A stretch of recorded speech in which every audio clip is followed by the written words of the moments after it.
네, 산업통상자원부 공무원들이 월성 1호기 경제성 평가 감사를 앞두고 북한 원전 건설과 관련된 문건을 삭제했다는 검찰의 공소장을 두고 정치권의 공방이 뜨겁습니다.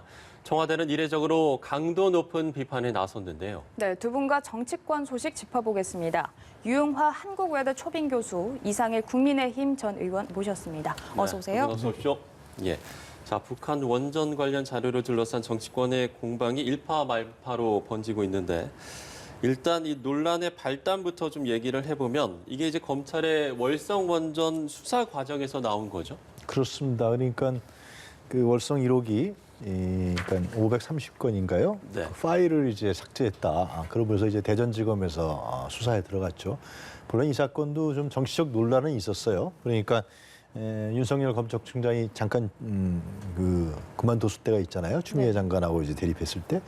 근데 다시 복귀하면서 이 수사가 대전지검 수사가 탄력을 받으면서 본래는 이제 혐의가 하나로 돼 있었는데 두 개가 더 추가되고 뭐 건조물 침입이라든가 공영 그 자료 삭제 뭐 이렇게 갖고 한 세 건이 추가되면서 이제 본래는 이제 영장 청구는 사항은 아니었는데 이제 다시 이런 분 제명이 추가되면서 영장이 청구되고. 예. 근데 또 하나 이제 중요한 거는 원래 이 사건은 이제 정치적으로 이제 상당히 예민했던 건 그 윗선, 뭐 배웅규 전 산자부 장관이라든가 청와대 비서관 했던 분이라든가 이런 분들에 대한 수사가 어떻게 되는 것이냐, 청와대에서 이걸 압력했느냐 안 했느냐 뭐 이런 부분이었는데 이것은 좀 없어져 버리고 지금 공소장이 일부 언론에 이렇게 공개되면서 유출되면서 실제로 지금 이제 북한 원전 지원 문제, 이 문제가 지금 정치권의 핵심이 된 것 같습니다.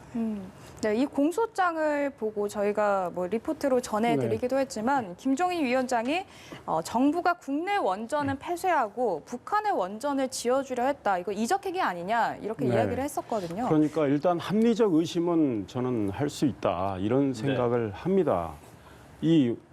우리가 2018년 4월에 말이죠. 네. 문재인 대통령이 이런 이야기를 합니다. 청와대에서 그 월성 원전 1호기는 언제 연구 가동 중단되느냐 이렇게 이야기를 해요.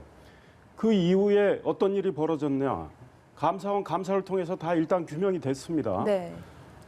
그걸 전해들은 당시 산자부 장관 배공규 장관. 이거 조기 폐쇄해야 되겠다는 생각을 갖고 이제 아랫사람들에게 지시하는데 아랫사람들은 이거는 당초 계획대로 좀 더 가동을 해야 됩니다라고 과장이 보고하니까 너 죽을래 이런 말까지 한 거 아니겠습니까? 네네. 그리고 이제 한국수력원자력의 산자부 쪽에서 압력을 넣어서 그 압력을 넣는 것도 감사원 감사를 통해서 다 드러났어요. 그래서 월성원전 1호기가 폐쇄가 됩니다. 그게 6월입니다. 그런데 이제 2018년 4월 27일 문재인 대통령이 김정은 위원장이랑 정상회담 판문점에서 하죠. 그 판문점 다리 건너면서 이야기하는 거 입모양을 통해서 문재인 대통령이 발전소 문제라고 말한 것도 이미 언론 보도를 통해서 다 확인이 되고 있어요. 우리가 말을 하면은 그 입모양을 보면서 무슨 말을 하는지 알 수 있잖아요. 네. 그렇기 때문에 월성원전과 이제 그 이후에 월성원전이 폐쇄가 됐는데 북한의 원전을 지어주겠다. 한국에 있는 원전은 굉장히 안전성을 우리가 담보할 수 없기 때문에 이제 폐쇄를 한다. 탈원전 정책 간다 해놓고 북한의 원전을 지어준다. 이게 도대체 무슨 영문인가? 그러면 정부는 있는 그대로 사실은 저는 그 투명하게 국민에게 설명을 해야 된다. 문재인 대통령도 취임사에서 주요 국정 현안은 국민들께 소상히 밝히겠다고 했어요.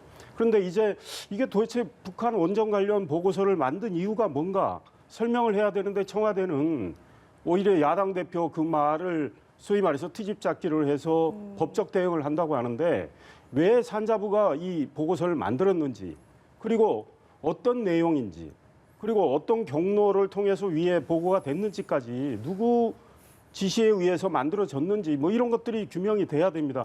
그냥 공무원들이 2018년 4월 정상회담 있고 나서 그냥 만들었을까요?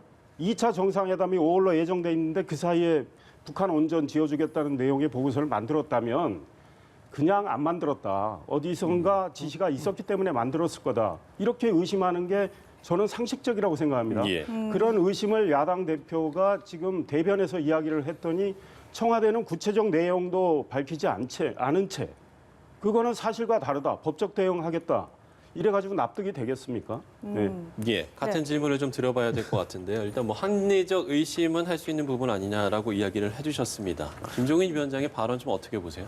일단 그 산업부에서 발표한 거에 따르면 이것은 그냥 이후에 남북 정상회담이 잘 됐을 경우에 대비하는 차원으로서 공무원이 한 것이다라는 거죠. 그러니까 그것이 그런 사례가 있죠. 1994년도에 제네바 협상, 북미 간의 제네바 협상 했을 때 북한이 핵 폐기하는 조건으로 해서 원전 2기를 건설해 준다. 그래서 그것이 우리가 캐도라 그래서 기억하실 거예요. 우리가 상당한 부분으로 해서 실제로 진행이 됐었죠. 상당히 오랫동안요. 그러니까 핵 폐기하는 조건으로 경수를 대준다. 이런 아마 그런 것 때문에 산업부에서도 그런 부분에 대한 생각에서 아이디어 차원으로 했을 가능성이 저는 있다고 봐요. 예. 근데 이제 그것이 그 일부 언론에서는 남북 정상회담을 하는데 문재인 대통령이 입모양을 보니까 거의 발전소를 했다고 얘기를 하는데 중요한 것은 이건 뭐냐면 이건 상당히 국가적 사안이고 이제 중요한 사안이잖아요. 네. 그런데 그것이 남북 정상회담에서 다뤘다는 근거도 없고 정황도 없고 그죠?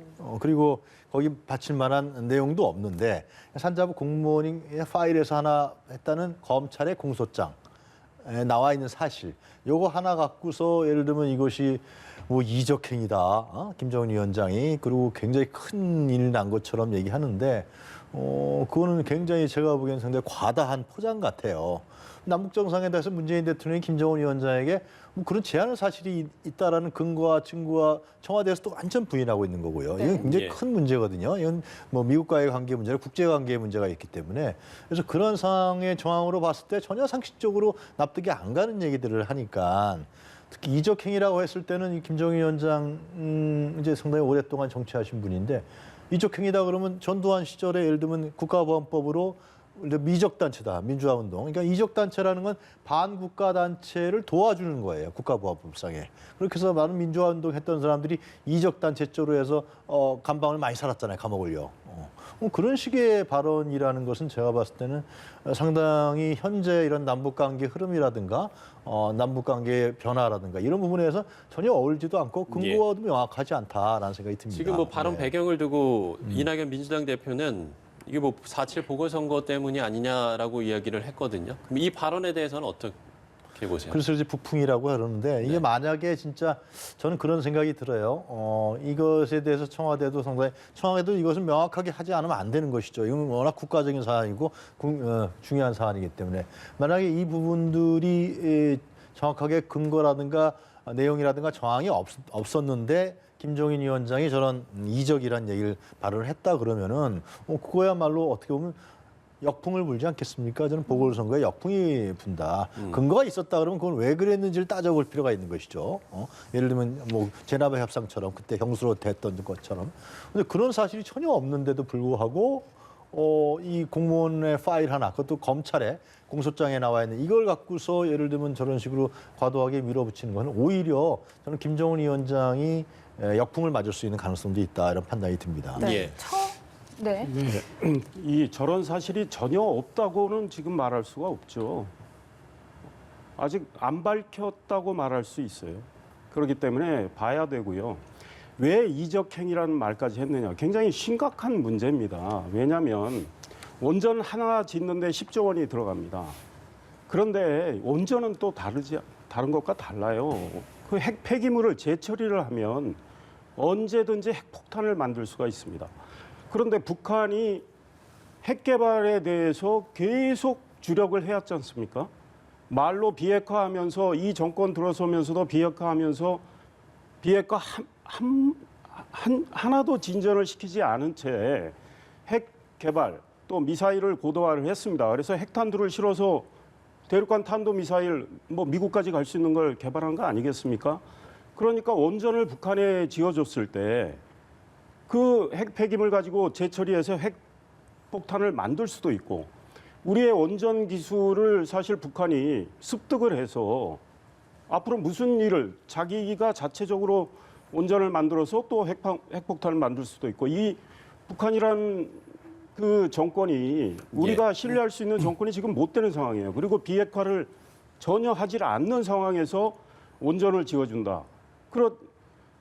만약에 산업부 차원의 그냥 아이디어에 불과했다면 왜 저거를 감사원 감사를 앞두고 폐기를 합니까? 그리고 지금이라도 그냥 아이디어에 불과했다면 그 내용 공개하면 돼요. 그런데 내용 하나도 공개하지 않고 그냥 아이디어다. 그러니 우리 말 믿어라. 아니 거짓말 할 경우에 그거 믿으라는 말 그거 믿겠습니까? 그래서 이거는 철저히 규명을 해야 된다. 그리고 수사로 제대로 안 될 경우는 특검을 하든지 국정조사를 하든지 왜 공무원이 윗선 지지도 없이 이런 일을 알아서 했을까요? 게다가 시기가 굉장히 미묘합니다. 네. 대통령이 김정은과 만나서 판문점에서 발전소 문제라는 말 한 이후에 저 보고서를 17개가량을 만든 거 아닙니까?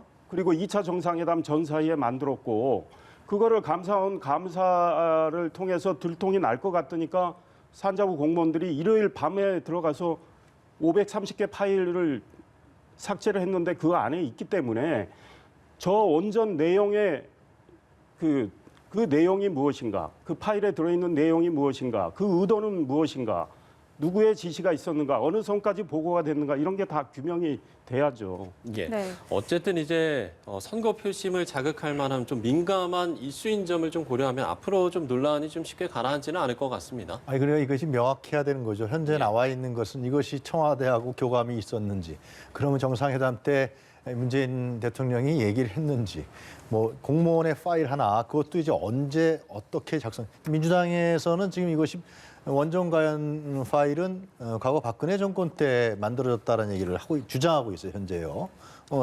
폐기된 파일도 상당수가 원전 관련이다. 이런 얘기를 주장하고 있단 말이죠. 그런 부분들에 대한 정확한 조사와 이런 것도 없이, 조사를 해서 예를 들면 그것이 밝혀진 것도 없이 그것이 이적행위다라고 한다는 것은 아주 대북 차원의 어떤 그 정치 공세, 과도한 정치 공세라고 할 수밖에 없는 것이죠. 제가 말씀드리지만. 두 번째로 저는 김정일 위원장의 이런 발언을 들으면서 들었던 생각은 뭐냐면은 이 남북 정상회담이라는 것은 남북 간의 한반도에서의 평화 교류의 문제, 협력에 대한 문제, 그리고 트럼프 행정부와 김정은 위원장의 북미 간의 정상회담이 있었고요. 그러면서 실제로 남북 간에 있어서의 어떤 위협이라든가 전쟁 도발 문제라든가 북미 간의 어떤 극단의 대결 이런 부분도 없어졌단 말이죠. 실제로 사라졌다는 거죠. 예. 약화됐어요. 그런 부분들을 다시 한번 또 이렇게 되솔리를 하는 것이 아니냐. 남북 정상회담에 대한 성과와 북미 정상회담의 성과를 이 공무원 파일 하나 발견됐다는 걸로 인해서 이것을 다시 또 훼손시켜서 과거로 돌아가려고 하는 그러한 역발상이냐 하는 생각이 들어요. 과거 DJ 정부 때도 이제 그런 얘기도 있었는데, 그래서 이 시대 흐름이고 변화인데, 그리고 국제적인 흐름이란 말이죠. 조 바이든 행정부도 예를 들면 조 바이든 대통령이 DJ 남북 햇볕 정책을 자기 공개적으로 지지했던 사람 중에 하나잖아요. 근데 네. 이런 의도를 낸다는 것은 결국은 그러한 어떤 중요한 남북 정상회담과 남북 교류 협력에 대한 부분들을 거꾸로 돌려서 상당히 이 전 근대적인 전 역사적인 흐름으로 되돌리려고 하는 그러한 어떤 정치적 행위가 아니냐. 저는 그래서 아까 말씀드린 데처럼 김정일 위원장이 자칫하면은 이건 역풍을 맞을 수도 있다, 그런 생각이 듭니다. 네. 네. 4.7 보궐선거 얘기도 한번 해보면 좋을 것 같은데요. 이낙연 대표가 이제 부산에 다시 8일 만에 찾았거든요. 여기서 2월 가덕도 신공항 특별법 처리에 대한 의지를 굉장히 강하게 드러냈는데 이 행보에 대해서는 어떻게 보십니까? 민주당은 사실은 이 정말 국가적으로 굉장히 중대한 문제입니다. 가덕도 신공항을 만드는 문제, 10조 원 이상 돈이 들어가는 문제입니다. 그리고 과거 박근혜 정부에서 소위 프랑스의 최고의 전문가들이 이 우리가 신공항을 만들기 위한 후보지 3군데가 있었지 않습니까? 네. 김해 신공항을 이제 김해공항을 확장을 해서 신공항으로 만드는 거. 그다음에 밀양, 가덕도 이걸 놓고 평가를 오랫동안 했습니다. 예. 거기에 무슨 정치색이 들어갔겠습니까? 거기서 낸 결론이 가장 타당성이 있는 것은 김해공항 확장이다. 그리고 가덕도는 3등을 했습니다. 건설 비용, 뭐 그 바다를 매립을 해서 활주로를 건설해야 되는 등 건설 비용이 김해공항 확장보다 10조 원 이상 들어가는 이런 겁니다. 그런데 김해공항이 갑자기 타당성이 없는 걸로 이 정부에서 결론을 내리고 네. 총리실에서 검증위원단이 그리고 나면 그러면 후보지에 대해서 다시 검토를 해야 되는데 그냥 가덕도로 바로 갔어요. 이 밀양이 2등 했는데 밀양도 제끼고 이게 뭡니까? 부산시장 어떻게든 선거에서 이겨보겠다는 거 아니겠습니까? 부산시장 선거가 왜 생겼습니까? 민주당 소속 오고돈 전 시장의 성추행 범죄 때문에 생겼는데 네. 그거를 이제 덮기 위해서 가덕도 이슈를 꺼냈다. 그래서 매우 정치적이고 국가의 미래가 걸린 문제를 이렇게 선거용 목적으로 다루면 안 된다는 걸 저는 부산 시민들께서 꼭 이 생각을 해주셨으면 좋겠다. 물론 부산 분들이 가덕도 신공항 민심이 뭐 원하는 건 맞는 것 같아요. 그러나 국가적인 그 굉장히 중요한 프로젝트를 이런 식으로 여당이 다룬다. 이거는 굉장히 정략적이다. 이런 지적을 하고 싶습니다. 예, 정략적이라는 이야기를 해주셨는데요. 같은 질문을 좀 드려보죠. 그러니까 이제 최근에 와서 이제 부산 보궐선거에 지지율 변화가 있었잖아요. 그러니까 국민의힘 지지율보다도 민주당 지지율이 올라가는 이런 현상에 대해서 우리가 왜 이런 현상이 나타날까? 그건 가덕도 신공항 문제예요. 그러니까 이 동남권 신공항 문제, 동남권 벨트에 대한 문제 이런 부분들은 1, 2년 전 얘기가 아니라 그동안의 국토 균형 발전에서 하여튼간에 수도권이나 서울에 비해서 상대적으로 저발전된 과거의 부산이라는 건 제2의 수도 아니었습니까? 그런 부분에 대해서 이 동남권 신공항을 통해서 국제적인 교류와 협력을 통해서 상당히 발전할 수 있는 벨트를 만들어낼 수 있다. 실제로 그래서 확실한 추계는 아닙니다만 민주당에서 주장하는 바에 따르면 몇백 조의 경제 유발 효과가 나타난다라고 주장하고 있는 거 아니겠습니까? 그렇기 때문에 그것은 결국은 부산과 경남 지역 사람들이 바라는 바거든요. 희구하는 바예요. 상당히 달라지는 거 아니에요? 모든 생활과 이런 부분들이. 그런 부분들은 그럼 선거에서 그걸 받아들여서 추진하겠다는 것이 예, 정치인과 정당의 기본적인 도리인 것이고 그게 순방향인 것이죠. 그런데 김정희 위원장이 부산에 신공항 하나 세워진다 해서 경제가 확 바뀝니까?